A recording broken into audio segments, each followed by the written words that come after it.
গতকালকে আমরা আরেকটা আমাদের 25 সালের 5ই অগাস্ট এসেছে, আজকে 6ই অগাস্ট। আমরা এনসিপি আমাদের পক্ষ থেকে পুরো বাংলাদেশের মানুষের সামনে আমাদের 24 দফার একটা ইশতেহার দিয়েছি। এই 24 দফার ইশতেহারে 21 নম্বর যে দফা, সেখানে ছিল যে জলবায়ু সহনশীলতা এবং নদী ও সমুদ্র রক্ষা। বাংলাদেশের আমাদের যে সমুদ্র সীমা, এই সমুদ্র সীমা কিন্তু এখন আমাদের যে ল্যান্ডের যে সীমা এর কাছাকাছি প্রায় সমপরিমাণ। তো আমাদের একটা বিশাল অপার সম্ভাবনার জায়গা হচ্ছে আমাদের এই সমুদ্র। এখন সবচেয়ে গুরুত্বপূর্ণ হচ্ছে এই সমুদ্রকে, এই ব্লু জিনিসটাকে আমরা কিভাবে ব্লু ইকোনমিতে পরিণত করতে পারি, আমরা কিভাবে আমাদের এই যে বায়োডাইভার্সিটি জীববৈচিত্র্য রক্ষা করতে পারি, আমরা কিভাবে আমাদের জায়গা থেকে আমাদের এই যে সমুদ্র তীরবর্তী যে মানুষেরা রয়েছে তাদের যে সাস্টেইনেবল একটা জীবন ধারণ সেটা নিশ্চিত করতে পারি। কিংবা আমাদের খুব স্বাভাবিকভাবেই আমরা দেখছি যে গ্লোবাল ওয়ার্মিং এর কারণে সমুদ্র পৃষ্ঠের যে উচ্চতা সেটা বৃদ্ধি পাচ্ছে, পৃথিবীর তাপমাত্রা বৃদ্ধি পাচ্ছে। তো এর ফলে কিন্তু আমাদের সমুদ্র উপকূলীয় বিশাল একটা জনগোষ্ঠী অদূর ভবিষ্যতে, আমরা যেটা প্রত্যাশা করি না তেমনটি হতে পারে যে সেই আমাদের ভূমিগুলো কিংবা বসত বাড়িগুলো সমুদ্র গর্ভে চলে যেতে পারে।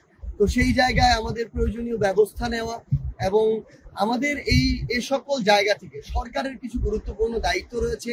যেমন এই যে পূর্বাভাসগুলো দেয়া হয়, এগুলো যেন অন্তত একটা নির্ধারিত সময়ের পূর্বে দেয়া হয়, যেন এর ফলে মানুষের যে ক্ষয়ক্ষতি হওয়া এটা যেন কমে আসে। ওইটুকু জায়গায় আমাদের সক্ষমতা অর্জন করা প্রয়োজন। আমাদের এই সমুদ্র, আমরা এখন কক্সবাজারে আছি, এই সমুদ্রটাকে যেন আমরা আমাদের সম্পদে পরিণত করতে পারি।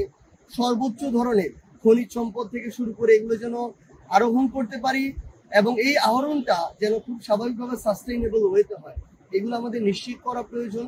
এবং আমাদের দিন শেষে যদি আমরা আমাদের নদীকে রক্ষা করতে পারি, সমুদ্রকে রক্ষা করতে পারি, আমরা মাছে ভাতে বাঙালি বলতাম নিজেদেরকে, সেই আমাদের মৎস্য সম্পদের যে বিশাল এক আধার সেটা কিন্তু আমাদের নদী এবং সমুদ্র, এবং আমাদের যোগান আসে এখান থেকে। তো আলটিমেটলি আমাদের সবকিছু জীবন ধারণ, চলাচল, বসত বাড়ি, খাওয়া দাওয়া, লাইফস্টাইল আমাদের নদী এবং সমুদ্রের সাথে জড়িত। আমাদের এই জন্য আমরা মনে করি যে আমাদের এই টেকসই নদী এবং সমুদ্র আমাদের দরকার। এবং দিন শেষে আমাদের এই যে জলবায়ু, আজকে আমরা দেখতেছি যে কক্সবাজারে যেখানে সেখানে কয়েকটা ইট পাথর বালি এনে বিভিন্ন বিল্ডিং তুলে ফেলা হচ্ছে, কোনো ব্যবস্থাপনা নাই। যেখানে সেখানে মানুষ জমি দখল করছে, যেখানে সেখানে সরকারিভাবে সরকারের বিভিন্ন লোককে টাকা দিয়ে অবৈধভাবে লিজ নিচ্ছে।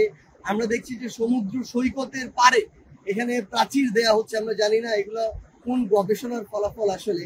তো এই যে অব্যবস্থাপনা, আসলে এই অব্যবস্থাপনা থেকে আমাদের অন্তত যেগুলো পর্যটন কেন্দ্র আছে, আমাদের প্রাকৃতিক যেই নৈসর্গগুলো আছে বাংলাদেশের গুরুত্বপূর্ণ, সেগুলোকে আসলে রক্ষা করা প্রয়োজন। দিন শেষে এই পরিবেশটা যদি না থাকে তাহলে গ্লোবালি আমাদের জলবায়ু দিন দিন নষ্টের দিকে যাবে। তো সামগ্রিকভাবে আমরা আমাদের পক্ষ থেকে, এনসিপির পক্ষ থেকে একজন সাধারণ মানুষ হিসেবে বলবো, আমরা যেন আমাদের পরিবেশ এবং জলবায়ু নিয়ে সচেতন হয়ে উঠি। আমরা যেন আমাদের যে নদীগুলো রয়েছে, আমাদের সমুদ্র রয়েছে, এগুলোকে যেন রক্ষায় আমরা কাজ করি এবং আমাদের দ্বারা আমাদের কোনো পদক্ষেপের কারণে এগুলোর জন্য ক্ষতি না হয়, সেই বিষয়ে যেন আমরা আমাদের ব্যক্তিগত জায়গা থেকে, প্রাতিষ্ঠানিক জায়গা থেকে আমাদের কার্যক্রমগুলো পরিচালনা করি। এবং দিন শেষে এই ইশতেহারকে সামনে রেখে এনসিপি তাদের সর্বোচ্চটুকু দিয়ে কাজ করে যাবে। ইনশাল্লাহ আমরা একসাথে আমাদের এই যে কাঙ্ক্ষিত বাংলাদেশ, যেই বাংলাদেশে আমরা সুন্দর করে আমাদের পরবর্তী প্রজন্ম সহ পরবর্তী প্রজন্মকে সামনে রেখে বেঁচে থাকতে চাই, সেই বাংলাদেশ আমরা করব যেখানে গ্লোবাল ওয়ার্মিং এর যে একটা প্রভাব, এই প্রভাব তুলনামূলক কম থাকবে। কার্বন নিঃসরণ করে ওই উন্নত যাদেরকে বলা হয় দেশ, তারা আর ভুক্তভোগী হয়ে আমরা। আমাদের এই বিষয়ে বৈশ্বিকভাবে আমাদের সকল দাবিগুলো তুলে ধরতে হবে এবং আমরা যেন সকলে সচেষ্ট হই।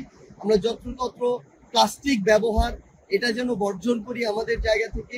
এবং আরেকটি গুরুত্বপূর্ণ কাজ হচ্ছে এই যে অব্যবস্থাপনা, জমি দখল, মানে সমুদ্র পারে কে কতটা জমি দখল করে কি ধরনের রিসোর্ট তৈরি করবে, কি করবে, কে হোটেল দিবে, এগুলোর প্রতিযোগিতা চলতে থাকে। কিন্তু আমরা মনে করি এখানকার যারা রাজনীতিবিদ আছেন, এখানকার যারা স্থানীয় প্রশাসন আছেন, আপনারা আপনাদের জায়গায় অন্তত এই বিষয়ে সচেতন থাকবেন যে আমার সমুদ্রের জমি কিংবা আমাদের সমুদ্র পাড়ের জমি, আমার পাহাড় কেটে যেন এ ধরনের অবৈধ ব্যবস্থাপনাগুলো না হয়। আমরা ইনশাল্লাহ একসাথে আমাদের সুন্দর যে বাংলাদেশ, সেই বাংলাদেশ গড়ে তুলব। ইনকিলাব জিন্দাবাদ।